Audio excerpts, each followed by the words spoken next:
Tu as déjà ri à un enterrement, ou dans une situation tellement grave que tu te demandes encore comment c'est possible.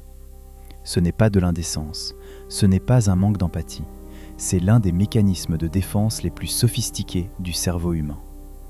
En 2004, le chercheur en psychologie Peter McGraw a formulé la Benign Violation Theory, la théorie de la violation bénigne. Sa conclusion: le rire surgit quand ton cerveau traite simultanément une situation comme une menace et comme quelque chose d'inoffensif.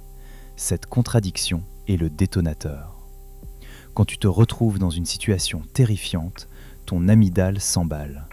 Elle déclenche une montée de cortisol, l'hormone du stress.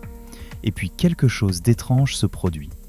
Ton cerveau réévalue la situation et conclut: il n'y a pas de danger réel. Mais le cortisol est déjà là, il a besoin d'une sortie. Et il sort sous forme de rire. Oui, tu ris parce que ton corps ne sait pas quoi faire d'autre. C'est ce que Sigmund Freud appelait la Relief Theory, le rire comme soupape de sécurité émotionnelle du système nerveux. Si c'est la première fois que tu me regardes, abonne-toi maintenant parce que ce qui suit va t'expliquer pourquoi le rire dans les moments les plus sombres n'est pas une trahison. C'est une preuve que ton cerveau fonctionne. Et ce que presque personne ne comprend, le rire est contagieux même dans les situations graves. Ton cerveau contient des neurones miroirs qui te font rire uniquement parce que quelqu'un à côté de toi a ri, sans que tu saches pourquoi. 80% des cas de rire inappropriés sont de la contagion nerveuse, pas un manque de respect.